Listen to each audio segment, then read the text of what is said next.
रक्षी की माँ रक्षी को समझाती है कि देखो अपने ये चोंचले अपने घर तक में दूध रखो। यहाँ पर टशन बहाने से कुछ नहीं होगा। देखो मुनव्वर तुम्हारी पसंद था और इसमें मेरा कोई भी कसूर नहीं है। जो कुछ मैंने किया है तुम्हारी वजह से किया है। मैं तो इस रिश्ते से हामी ही नहीं भर रही थी, लेकिन तुमने मेरी एक नहीं सुनी। देख लो अंजाम भुगत लो। अरे वो तो एक चालाक लड़की है जिसने तुम्हें फंसाने की कोशिश की और तुम उसकी बातों में आके फंस गई। लेकिन ये बात जहन में रखना कि तुमने अपनी माँ का दिल दुखाया है ना, तो तुम्हारे साथ कुछ भी अच्छा नहीं हो सकता। जिस पर रक्षी कहती है कि इसका मतलब है कि आप मुझे बद्दुआएं दे रही हैं और आपकी वजह से ही सब कुछ हो रहा है। आज मुझे यकीन हो गया है कि आप में और उन लोगों में कितना फ़र्क है। रत्ती भर फ़र्क नहीं है, मेरी सास से 10 हाथ आगे हैं आप देखेंगे कि ये सारा माजरा देख रहा होता है उसका भाई यानी कि मामू जान, और से के कहते हैं कि रक्षी मुझे एक बात बताओ, ये रिश्ता तुम्हारी पसंद से हुआ था ना, इसमें मैंने तो कुछ नहीं किया था, फिर आज आकर यहाँ पे अपना रंडी रोना क्यों रो रही हो? क्यों बार बार ये हमें बताने की कोशिश कर रही हो कि हमने जो फैसला तुम्हारे लिए लिया है वो गलत है? हालांकि इसमें हमारा फैसला नहीं, तुम्हारा अपना फैसला है। और ये बात को जितनी जल्दी हो सके समझ लो, क्योंकि मुझे लगता है कि तुम इन सब बातों में बहुत देरी कर रही हो। ऐसा ना हो कि तुम्हें लेने के देने पड़ जाए। देखो सारा को ही देखो, कितने सब्र वाली लड़की है। सारी ज़िंदगी उसने मेरे साथ कैसे गुजारी है, लेकिन देखो सब्र शुक्र करके, हर चीज़ को बर्दाश्त करके उसने आखिर अपने बाप का दिल जीत ही लिया है। तुम भी जाकर मुनव्वर का दिल जीतने की कोशिश करो। हो सकता है कि उसके दिल में तुम्हारे लिए कोई ख्याल आ जाए। मैं चाहता यही हूँ कि तुम खुश रहो, लेकिन जी आप देखेंगे कि सारा कहती है कि कुछ पाने के लिए कुछ खोना पड़ता है। ये बात याद रखना रक्षी, तुम्हें अपने घर को संभालना है और अपने घर में ही खुश रहना है। यहाँ पर तुम्हारी खुशियाँ अब तुम्हें नहीं मिल सकती, बल्कि मुनव्वर का घर ही तुम्हारा घर। लेकिन जी आप देखेंगे कि पुप्पो के दिल में काफ़ी ज़्यादा गुस्सा भर चुका है और वो कहती है कि आप देखना कि मैं इसको अपनी बहू बना के इसका वो हश्र करूँगी कि ये लड़की याद रखेगी, कभी भी मेरे साथ कुछ बुरा करने का सोचेगा नहीं। आप देखेंगे कि सारा कहती है यानी कि ज़ारा कहती है कि पुप्पो जान, वैसे तो मैं आपको एक आंख नहीं बाती, इतना बड़ा फैसला आप कैसे ले सकती हैं? मुझे तो आपकी कुछ समझ नहीं आ रही कि आखिर आप करना क्या चाहती हैं। इसको सुनकर वो कहती है कि बेटा जी आगे आगे देखिए होता है क्या। मैं आपका ऐसा हश्र करूंगी कि आप हमेशा हमेशा के लिए भूल जाएंगी कि आप भी कोई शय थी। अपनी पुरानी औकात पे वापस आ जाओ और ये बात तुम जहन में रखो, क्योंकि अब मज़ीद तुम्हारी कोई भी चालाकी मैं नहीं सुनूंगी। क्योंकि मज़हर भी इस बात को लेके काफ़ी हैरान है और कहता है कि अगर कोई इस तरह की इंटेंशन थी तो सारा तुम मुझे बताती तो सही। आखिर तुमने मुझसे इतना भी शेयर नहीं किया। जिस पर आप देखेंगे कि आदिल खुद इस बात पर राज़ी हो जाता है कि वो खुद अपने मामू जान से इस बारे में बात करेगा ताकि सारे मसले ठीक हो सकें।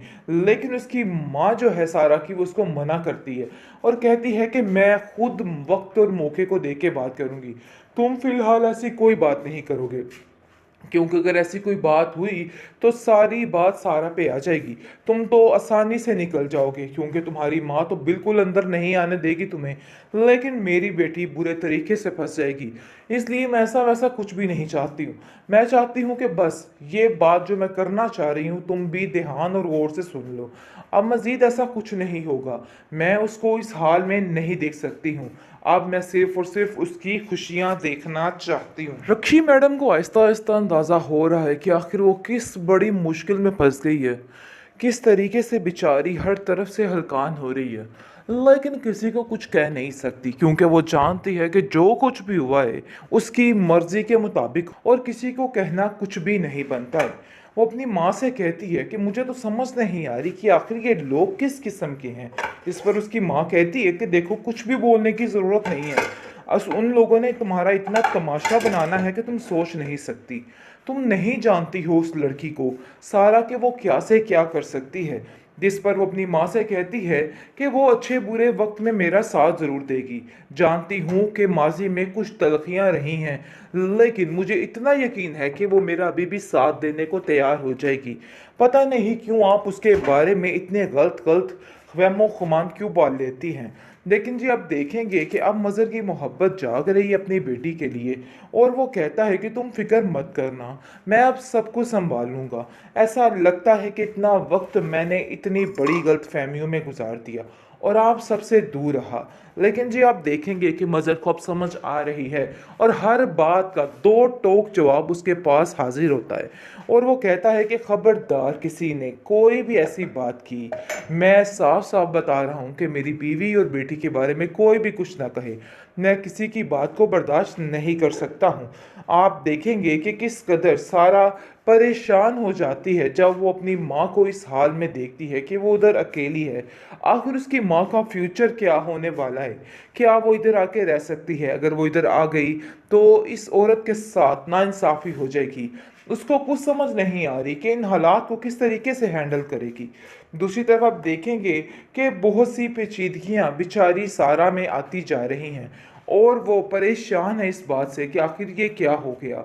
ये सोच-सोच के खुश हो रही है कि रक्षी इस घर से चली गई, लेकिन वो चाहती है कि जितनी जल्दी हो सके उसकी फूफो भी यहाँ से चली जाए ताकि उसकी ज़िंदगी सुकून से गुज़र सके।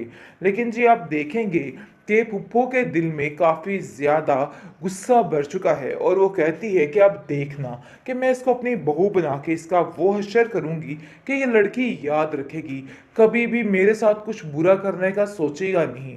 आप देखेंगे कि सारा कहती है, यानी कि ज़ारा कहती है कि फूफो जान वैसे तो मैं आपको एक आँख नहीं बाती, इतना बड़ा फ़ैसला आप कैसे ले सकती हैं? मुझे तो आपकी कुछ समझ नहीं आ रही कि आखिर आप करना क्या चाहती हैं? इसको सुनकर वो कहती है कि बेटा जी आगे-आगे देखिए होता है क्या। मैं आपका ऐसा हश्र करूँगी कि आप हमेशा-हमेशा के लिए भूल जाएँगी कि आप भी कोई शै थी।